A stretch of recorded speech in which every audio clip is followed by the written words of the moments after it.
అందరికి కూడా ధన్యవాదాలు తెలియజేస్తూ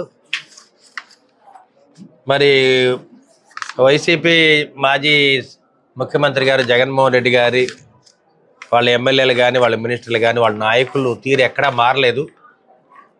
ప్రజలు చెప్పుతో కొట్టినట్టు ఇంత బుద్ధి చెప్పినా కానీ వాళ్ళు ఏదైనా తీరు మారలేదు. మరి ఇవాళ అవినీతి పనులు అక్రమాలు దుర్మార్గాలు చేసింది 5 ఏళ్లలో మీరే కదా ఒకసారి చెప్పండి. ఏనాడైనా ప్రజలను ప్రశాంతంగా బతకనిచ్చారా? ఏ రోజైనా కానీ టీడీపీ జనసేన బీజేపీ నాయకులు కానీ కార్యకర్తలు కానీ ప్రశాంతంగా ఇళ్లలో ఉండనిచ్చారా?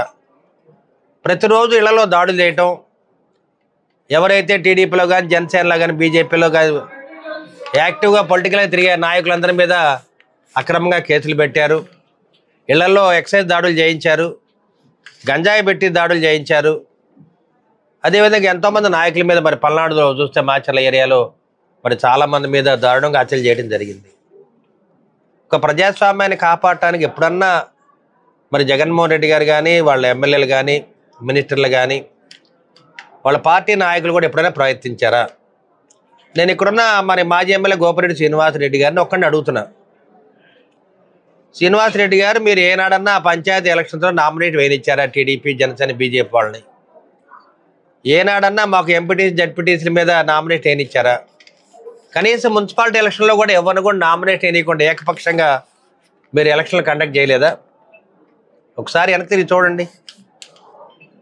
ఇప్పుడు వెన్నుపోటు పొడిచేది మీరు, ప్రభుత్వానికి వెన్నుపోటు పొడిచారు, అమరావతికి వెన్నుపోటు పొడిచారు, పోలవరానికి వెన్నుపోటు పొడిచారు, 3 రాజధానులని 3 రాజధానికి కూడా వెన్నుపోటు పొడవటం జరిగింది. ఇది ఎంతవరకు మరి మంచిది ఒకసారి ప్రజలు ఆలోచిస్తున్నారు. అదేవిధంగా నువ్వు ఏనాడైనా కానీ నర్సాపేట అసెంబ్లీ సెగ్మెంట్లో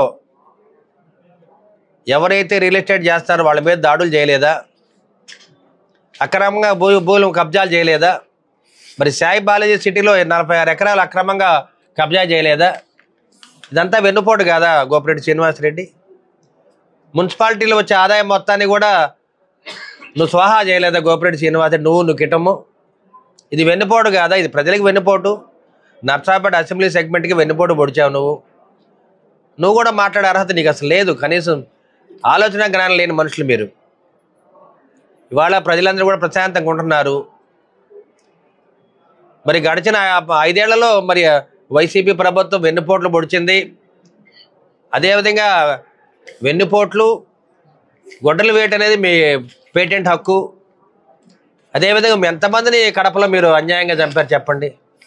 మీ చరిత్ర ఒకసారి వెనక్కి తిరిగి చూసుకుంటే జగన్మోహన్ రెడ్డి గారు కానీ వీళ్ళందరూ కూడా మరి వాళ్ళ బాబాయిని కిరాతంగా హత్య చేశారు. ఎవరన్నా చేస్తారండి సొంత ఇంట్లో బాబాయిని?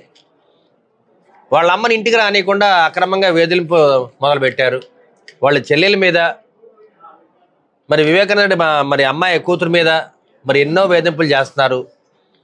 ఆ కేసులో ఎవరైతే బాధ్యులు ఉన్నారో వాళ్ళందరూ కూడా ఇవాళ చనిపోవడం జరిగింది. ఏదో విధంగా మీరే దాడులు చేసి వాళ్ళని చంపుతూ ఉన్నారు. ఇటువంటి అక్రమాలు అవినీతి పన్ను దుర్మార్గాలు చేసేది మీ వైసీపీ నాయకులు కార్యకర్తలు జగన్మోహన్ రెడ్డి గారు. ఇంకా కనీసం సిగ్గు లేకుండా మీరు మాట్లాడుతున్నారు. ఈ 5 సంవత్సరం నుంచి కూడా మేమందరం కూడా చంద్రబాబు నాయుడు గారు, పవన్ కళ్యాణ్ గారు, నరేంద్ర మోడీ గారి ఆధ్వర్యంలో ఉమ్మడి కుటుంబం ఏర్పాటు చేసుకొని ప్రజలందరూ కూడా ఎంతో సంతోషంగా ఉన్నారు. మరి ప్రజలకు 2 పూట్ల మంచినీళ్ళు ఇస్తున్నాము, కాలువలు శుభ్రం చేయిస్తున్నాము, రోడ్లు వేయిస్తున్నాము, ప్రభుత్వ పరంగా ఏమేం చేయాలో అన్నీ చేస్తున్నాము. ఏదైతే ప్రభుత్వం ఇచ్చే హామీలు అన్నీ కూడా మేము మాట తప్పకుండా మడని చెప్పకుండా అన్నీ నెరవేరుస్తూ ఉన్నాము. ఏదో విధంగా మరి గ్రామాల్లో అలజడి సృష్టించి వైసీపీ దాడులు చేయటం, టీడీపీ వాళ్ళ మీద, జనసేన మీద, బీజేపీ మీద మరి అశాంతిని రేకెచ్చడానికి మీరు అన్ని విధాల ప్రయత్నం చేస్తున్నారు. ఏదైనా కానీ మీరు ఇంకా సిగ్గు తెచ్చుకోవాలి. కనీసం సిగ్గు ఎగ్గు లేకుండా తీరు మారకుండా మీరు ఈ విధంగా ప్రవర్తిస్తే ప్రజలు ఇంతకుముందు 11 సీటుతో మీకు బుద్ధి చెప్పారు. మళ్ళీ 2029లో 1 సీటుతో మీకు బుద్ధి చెప్తారని చెప్పి తెలియజేస్తున్నాను. గోపిరెడ్డి శ్రీనివాసరెడ్డి కానీ వైసీపీ జగన్మోహన్ రెడ్డి గారిని ఒకటే ఛాలెంజ్ చేస్తున్నా.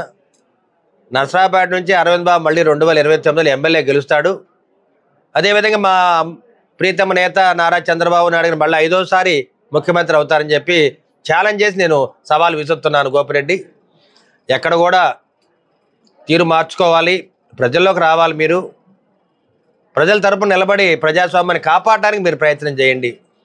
ఇప్పుడు కూడా మీకు బుద్ధి రాకపోతే మళ్ళీ ప్రజలే మళ్ళీ బుద్ధి చెప్తారు. ఇవన్నీ కూడా గమనించి మీరు తీరు మార్చుకోవాలని చెప్పి గోపిరెడ్డి శ్రీనివాసరెడ్డిని, వైసీపీ పార్టీని కూడా హెచ్చరిస్తూ ఉన్నాను.